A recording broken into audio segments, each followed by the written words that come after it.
Hello Internet. Today we have this power collar. I believe it's a 7900 XTX that came in for repair, and the customer had said it is crashing. So I suppose we can go straight into the testing and see what's going on with this thing. And today is kind of a special episode that I would never wish to make. Alright, so the card is booting up. Let's wait for Windows to load. And I don't think the card is posting. No, the card is not posting. So that's good. That means whatever problem there was, it's already manifesting itself. And so I don't really know how to start this. This is a rather unusual and definitely not something I would like to do. But if I'm not even I don't even think straight. I'm going into the wrong drive altogether. I'm gonna have to reboot. I can't even think straight. In case you didn't know, I used to live in Washington State. Hence the name Northwest Repair. That's where I started, and my whole family lived there. And so, for whatever reason, we decided to move out. Just me and my mother. And we moved to Kentucky, and I think we're here for like 3-4 years now. Not exactly sure. Time flies when you're busy. And so my brother, my cousins, my sister, uh, they're all they were left there. So my brother and my sister with two of her children. Uh, okay, so that I'm gonna shut this thing down so the test won't even run. And so my sister with two of her kids, she was married to this monster back home where we came from. He had some alcohol abuse issues and whatnot, and he was beating her up, cheating. One time he soaked her in kerosene, lit up a match, and demanding that she would deny her faith. He would threaten to kill his own kids. You know, alcoholic, and especially if he's a military, that just amplifies the problem several times. And so I'm gonna try to boot this card one more time, see if it'll post through the PCI Express slot. And so with all the things that he did to her, um, she ended up basically she got a lot of stress, and that stress weakened and traumatized her nervous system to a point where once we moved here in the States, she got a permanent disability because of that. Because she could not function. She couldn't work. She could barely move. But to make matters worse, with all the evil that he did to her, her husband that is, he he just hung himself. One day he got drunk, and the one day our parents went somewhere shopping, and she was supposed to come over and watch us, me and my brother, you know. And that night, she took her kids and came over to our place to stay at our house to watch us so that we don't burn the house down, because that's what we were, me and my brother. We would burn the house down, no no problem. No questions asked. As a matter of fact, I almost did that very thing, and then I got my ass whooped by my dad when he came back, on top of my both of my hands being burned. But regardless, so she took her kids and came over to us, and then as she was leaving, her husband, my sister's husband, he was telling her goodbye. Like, like goodbye forever, I'll never see you again or something. It was just weird, very strange. And she didn't think anything of it. And then the next morning, her friends told her that he hung himself. So, so now we have this abusive alcoholic from the military that was beating her up, trying to kill her, trying to kill her kids, leaving her traumatized to a point of just completely dysfunctional human being, almost bringing her down to a vegetable state at some point. And then he just hung himself. But we all know where he went. Either way.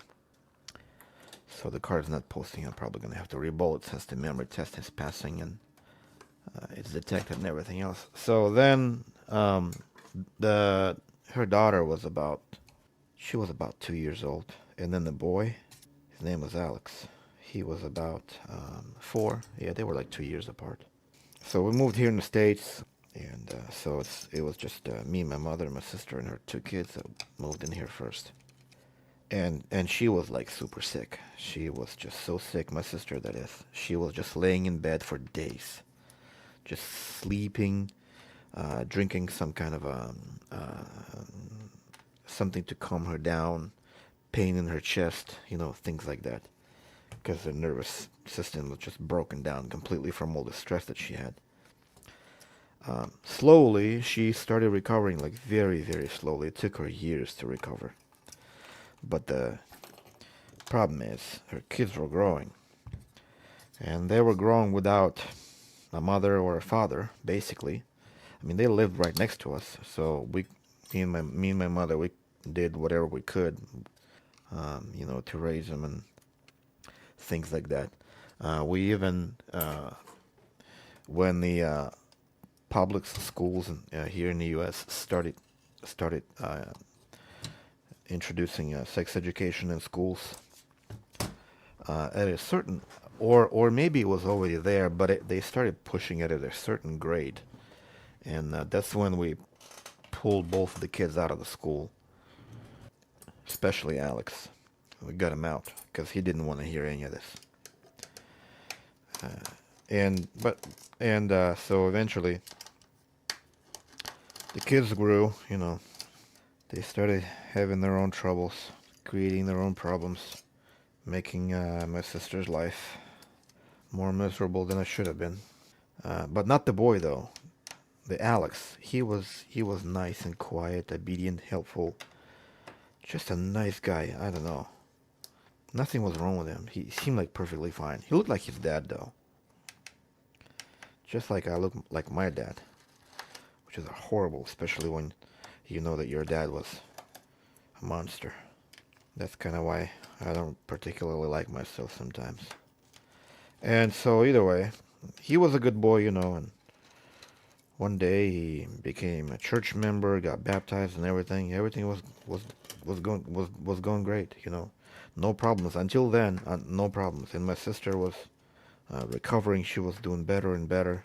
She was even thinking that maybe she could, start her life from the beginning and get remarried or something.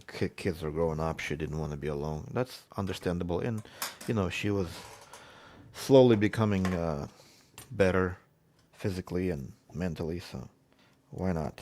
What human being wouldn't want to be happy, right?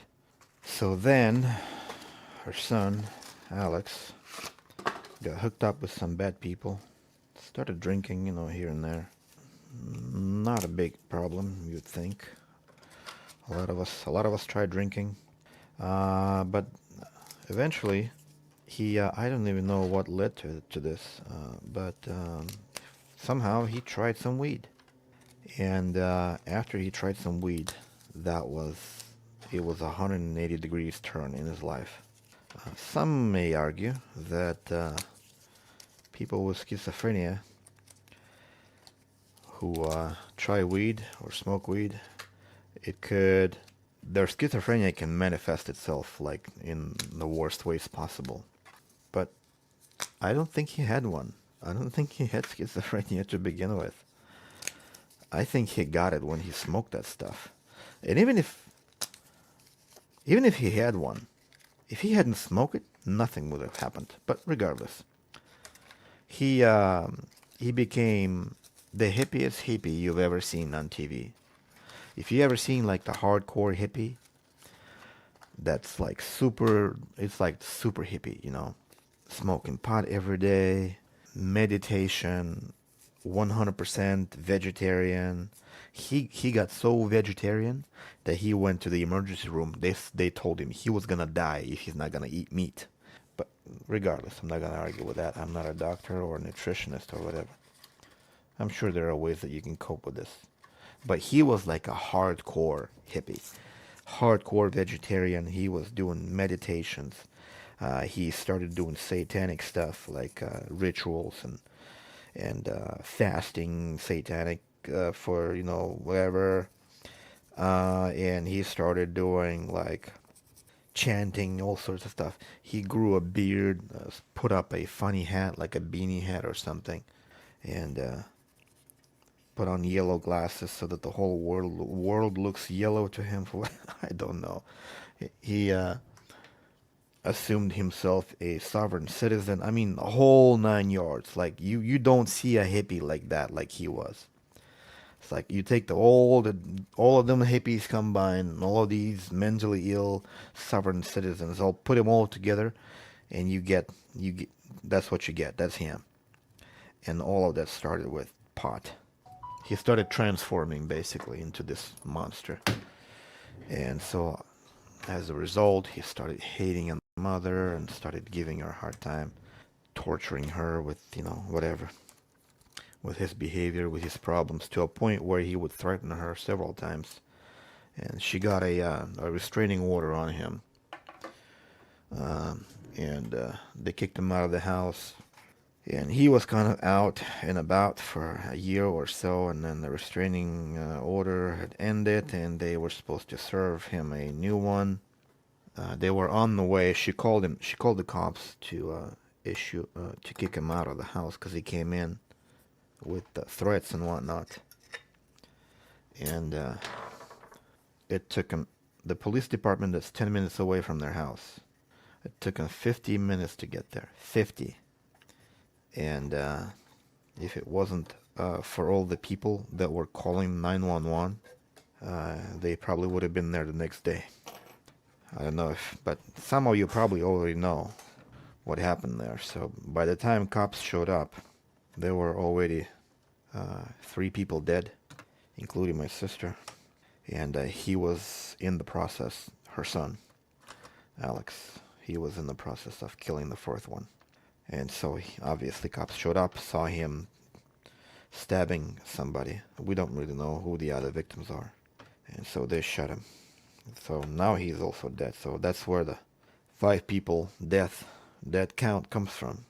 My sister and probably a bystander that came in to help got murdered by a guy who puffed some weed and eventually proclaimed himself some kind of Egyptian god, which we all know are all demonic. And here we are, talking about it like it's some kind of a horror movie. I don't know if the GPU is gonna work today or not. Usually when I get an errors like that, it's almost always a problem with either these memory chips or the core, so I'm gonna have to redo all of them, because these chips are under the compound and I need to take them out, because they sometimes gives you false pass on the memory test, and the only key difference here is that the test takes a while. And that's exactly what was happening here. So the test kind of took a little bit longer than it should be. Usually it's almost instant if there are no errors, but there are some problems that the test isn't able to verify. So therefore I have to lift all of these chips and reball the core to be sure. Basically, he was in the house. He got into the house and started threatening her, and not exactly sure what weapon he used, either a knife or some witnesses say he was using like a pickaxe. And this what's horrifying is that my mother was on the phone with her, and so as my mom and my sister talk, Alex attacks my sister.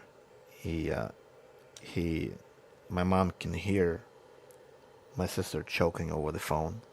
He stabbed her with something, and she just went or something, and then she hears Alex saying, oh no," something along those lines. I don't know. I wish my mother never heard that stuff. I mean, it's painful enough to know that it happened, but when you're hearing it over the phone, and so I don't know what happened after. But the phone basically got dropped on the floor, and it was on until the medics arrived.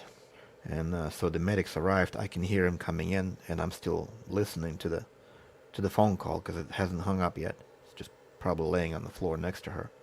And the medics come in. They say, I hear him chatting, like no pulse, whatever.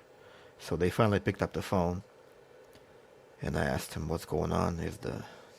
They said there's nothing good, and so eventually they hung up. And then later, we get notified. There's news. There's a whole lot of rumors. We don't really know what's going on. Some said heart attack. So we were kind of hoping that she had a heart attack, but she just got stabbed to death. And then her son, ran outside.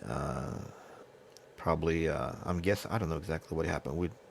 I think they do have the report, but I haven't seen it yet. But I guess he started stabbing more people. Whatever neighbors came, hearing the screams and whatnot. So, and as he was stabbing his last victim, police arrived and just shot him dead. So yeah, now here we are. And believe it or not, here in the United States, it is cheaper to stay alive than to die. And basically that's the reason for why I'm posting this very unusual format video. Is I'm basically asking for anybody who's willing to help to bury my sister. It's very expensive. I mean, if it was here in Kentucky, it'd probably be bearable, but in Washington State, it's very expensive. So I'm kind of asking if anybody wants to help us out. My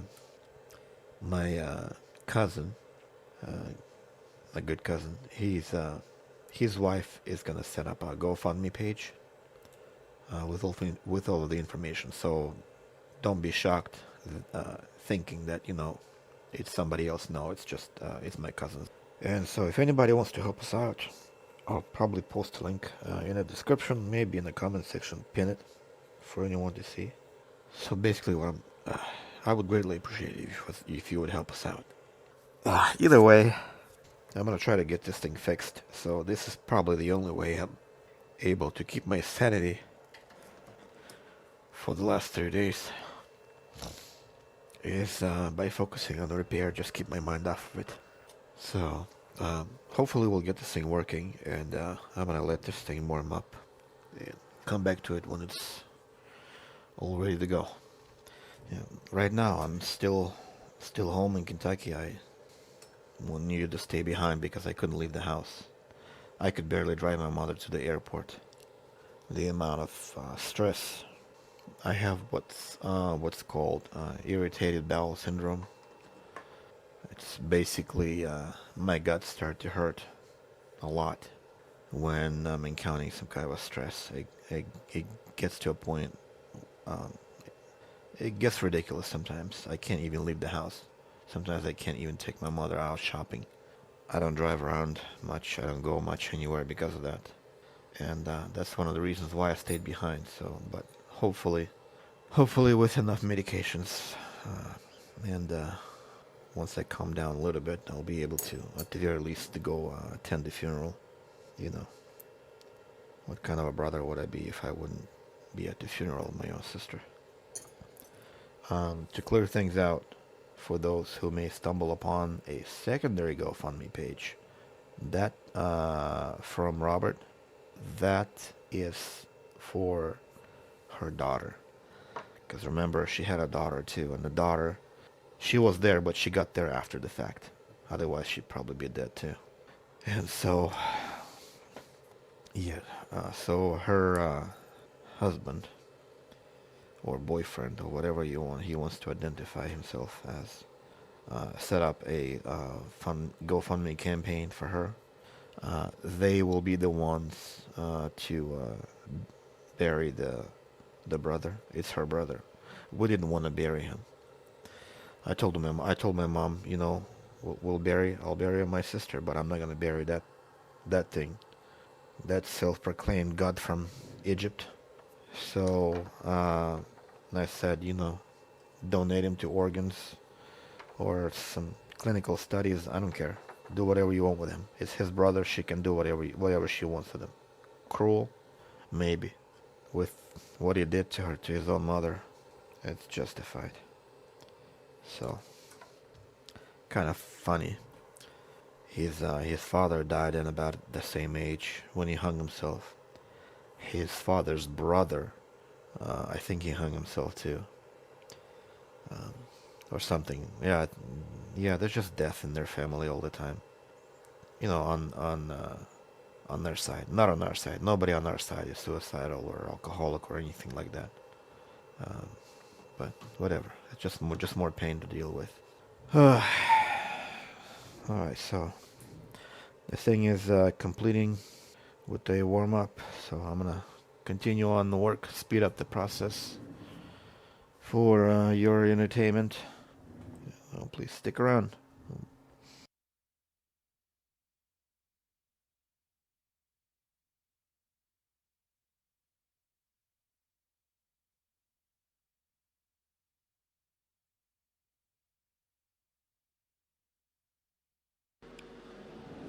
Okay, reball is complete. Let's see.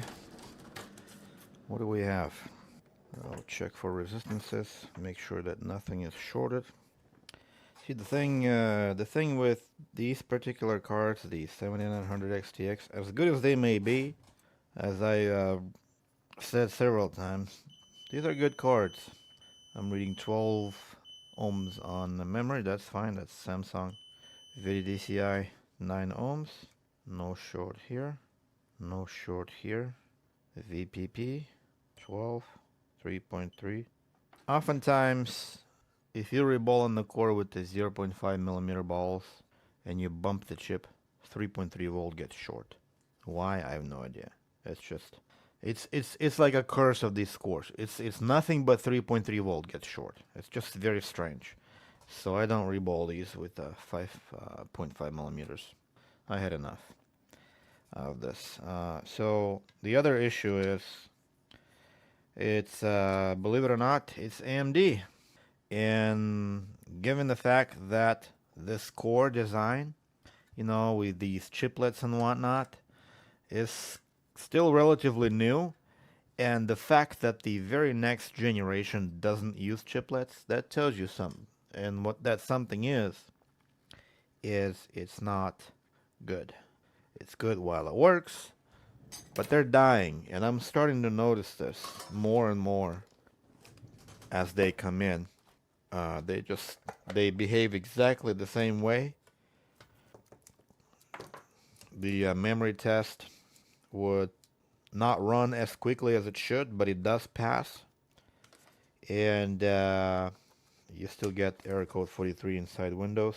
You can replace every single memory chip and it will still do the same. So nothing's wrong with the board. Hardly anything ever fails on the board level, because for whatever reason AMD cards are using better components, so the component base is way better, more reliable than the Nvidia does, but the cores continue to be disappointing. And if the core doesn't survive, what's the point of having a good component base? So it looks like they can't really nail it down. Not yet anyway. Maybe in the near future they will. So let's power this thing on and see if it posts. I will be very surprised if it does. And I will be very disappointing if it doesn't, because, customer's not going to be happy. I'm not going to be happy that I Didn't fix the card. It's just not pretty. And I don't think it's posting, so let's go and shut. I don't think it's posting, so let's shut this thing down, go into the memory test, see what the memory test is saying. And it would be nice to see a memory error on any of these chips that had been reballed. Mind you, they were glued to the board, so that can sometimes cause issues. And it looks like the test is running, taking a little bit of time, so hopefully it'll give us an error on one of the chips. Nope.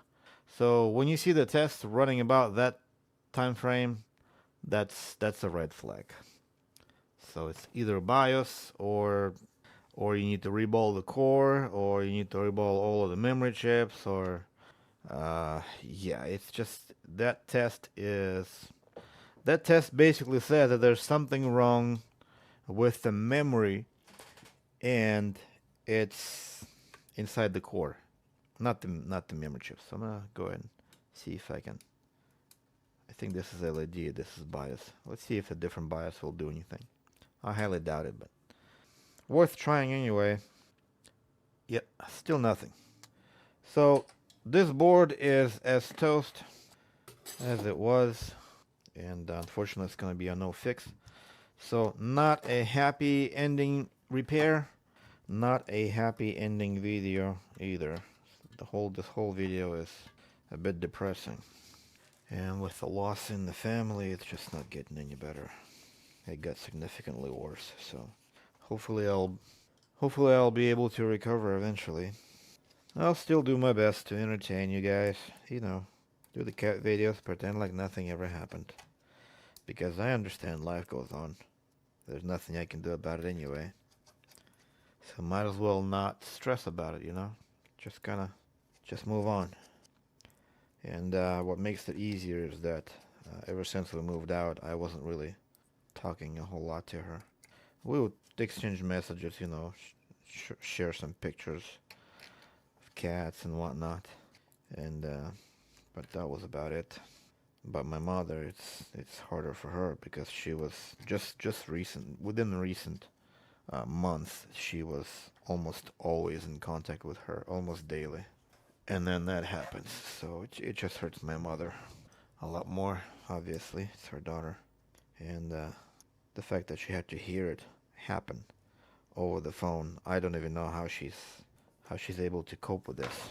But my mother's very strong. She's the strongest one of all of us. And her life wasn't sweet either. My dad was doing things to her. You know, some horrifying things. He almost got her killed one day. She was telling me all sorts of things that he did to her. How he beat her up so bad she was about to die and he had to pry her mouth open to feed some water, to force feed her water. Otherwise she would die. She was just laying on the floor shaking. And what makes it worse is that he was sober. He was not drinking. He never did. He hated alcohol, much like I do. He never did any drugs. None of that. He was doing it all sober. Because he was possessed. Just like my sister's son. Yep. The devil is real. And when I look at myself in the mirror, I see my father. Because I look exactly like him. I think like him. All of my skill sets come from him. I'm probably not I don't have any anger issues like he does. But regardless. Maybe, oh, I forgot the bracket. I gotta put that bracket in there. Maybe that's why I'm not married. Maybe God just keeps people away from me. Keeps women away from me, knowing that me being like my father, I would probably terrorize them too. So, if you're watching this video and you happen to like me, let that be a warning to you. Because my father did not treat my mother well. And I cannot guarantee that I will. Because people make promises that they do not keep all the time. And I would rather not make a promise than to break it. I guess some people are just doomed to die alone. And I'm probably one of them. and that's fine. After, years, you kind of get used to it. You become desensitized, they say. So in any case, I'll put this thing together, give the customer bad news, and move on to the next repair, and hopefully I'll manage to fix something today.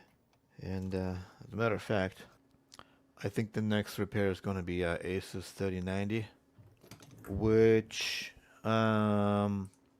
says no display. So, yep, I think, yeah, that 3090 probably has a way more, probably much more likely to be repaired than this. So this isn't my first 6900 XTX that does this, that I am unable to fix, because I think the problem is in the core. Since everything's okay, the power's okay, everything's fine. And the only suspected chips that could have caused problems at the bottom, I had them reballed. No damaged pads, nothing.